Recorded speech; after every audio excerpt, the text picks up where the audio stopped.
Hello बच्चों, आइए दिए गए प्रश्न को समझते हैं। यदि किसी वृत्त का क्षेत्रफल एक समान दर से बढ़ता है तो सिद्ध कीजिए कि उसका परिमाप या परिधि उसकी त्रिज्या के व्युत्क्रमानुपाती है। आइए तो सबसे पहले इसकी मुख्य अवधारणा पर चर्चा कर लेते हैं। मुख्य अवधारणा मुख्य अवधारणा इस प्रश्न को हल करने से पहले हम यहाँ पर दो सूत्र समझ लेते हैं। पहला, वृत्त का क्षेत्रफल का सूत्र क्या होता है? वृत्त का क्षेत्रफल, इसे हम ए से प्रदर्शित करेंगे। ए बराबर क्या होता है? पाई आर स्क्वायर, जहां आर वृत्त की त्रिज्या होती है। और वृत्त का परिमाप क्या होता है?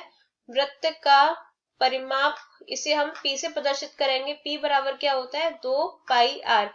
इसे हम वृत्त की परिधि भी कह सकते हैं और परिमाप भी कह सकते हैं।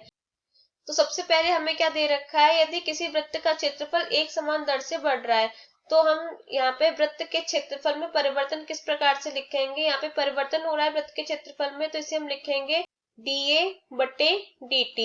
यहाँ पे t के यानी कि समय के साथ वृत्त के क्षेत्रफल में परिवर्तन हो रहा है, इसलिए हमने यहाँ पे dA ओवर dt लिखा है।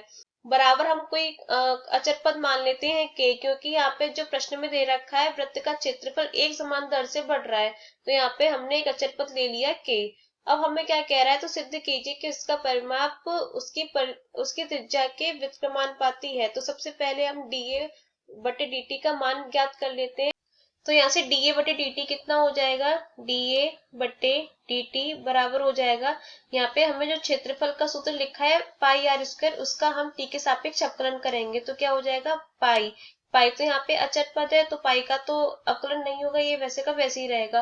तो यहाँ पे r का अवकलन होगा, तो क्या हो जाएगा? यहाँ पे d बटे dt आर स्क्वायर। तो यहाँ पे हम कोष्टक में लिख सकते हैं t के सापेक्ष अवकलन करने पर, t के सापेक्ष अवकलन करने पर तो क्या हो जाएगा? यहाँ पे अवकलन करेंगे तो dA ओवर dt बराबर हो जाएगा पाई। अब हम आर स्क्वायर का अवकलन करेंगे तो क्या हो जाएगा? d ओवर dx x की घात n का अवकलन क्या होता है? n x की घात n माइनस 1, जो घात होती है वो आगे आ जाती है और घात में से हम एक घटा देते हैं। तो यहाँ पे r की घात कितनी है? 2 है, तो 2 आगे आ जाएगा और 2 में से एक घटाया तो कितना बचेगा? 1 बचेगा। तो r की घात कितनी रह जाएगी? 1 रह जाएगी। तो क्या हो जाएगा? 2 पाई आर dr बटे dt। यहाँ से अब हम dA बटे dt का मान रख देते हैं। ऊपर dA बटे dt का मान क्या माना था हमने? k माना था, तो यहाँ पे हो जाएगा k बराबर 2 पाई आर dr बटे dt। यहाँ से dr बटे dt कितना हो जाएगा? dr बटे dt बराबर हो जाएगा k बटे 2 पाई आर। इसे हम डाल देंगे समीकरण 1। तो अब हमें प्रश्न में क्या कह रहा है कि उस वृत्त का परिमाप उसकी त्रिज्या के व्युत्क्रमानुपाती है। हमें क्या सिद्ध करना है? जो dp बटे dt है वो उसकी त्रिज्या के अनुक्रमानुपाती है। अनुक्रमानुपाती नहीं, व्युत्क्रमानुपाती है, तो हमें यहाँ पे यही सिद्ध करना है। तो सबसे पहले हम यहाँ पे dp बटे dt का मान ज्ञात कर लेते हैं। तो dp बटे dt क्या हो जाएगा? dp बटे dt बराबर, हमने यहाँ पे परिमाप का सूत्र पढ़ा था 2 पाई आर होता है, तो इसका भी हम t के सापेक्ष अवकलन कर देंगे तो क्या मिलेगा? 2 पाई। ये तो यहाँ पे अचर पद है और यहाँ पे r का हम t के सापेक्ष अवकलन करेंगे तो कितना हो जाएगा? dr बटे dt। समीकरण 1 से dr बटे dt का मान लगा देंगे तो यहाँ से हम लिख सकते हैं समीकरण 1 से dr बटे dt का मान रखने पर तो यहाँ पे क्या हो जाएगा?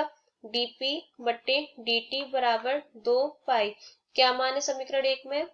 k बटे 2 पाई आर। तो यहाँ पे मान लगा देते हैं, गुणा k बटे 2 पाई आर। 2 पाई से 2 पाई कट गया तो dp बटे dt कितना आ गया? dp बटे dt बराबर हो जाएगा k बटे r। अगर हम यहाँ पे जो अचर पद है उसको हटाएंगे तो यहाँ पे समानुपाती का चिन्ह आ जाएगा, तो क्या हो जाएगा? यहाँ पे dp बटे dt समानुपाती 1 बट्टे आर। तो हम ऐसे और भी क्या कह सकते हैं? जो dp बट्टे dt है वो वृत्त की त्रिज्या r के व्युत्क्रमानुपाती है। और हमें सिद्ध क्या करना था? हमें यहाँ पे यही सिद्ध करना था dp बट्टे dt r के व्युत्क्रमानुपाती है या dp बट्टे dt 1 बट्टे r के समानुपाती है, जो कि सिद्ध हो चुका है। तो यहाँ पे हम लिख सकते हैं यही सिद्ध करना था।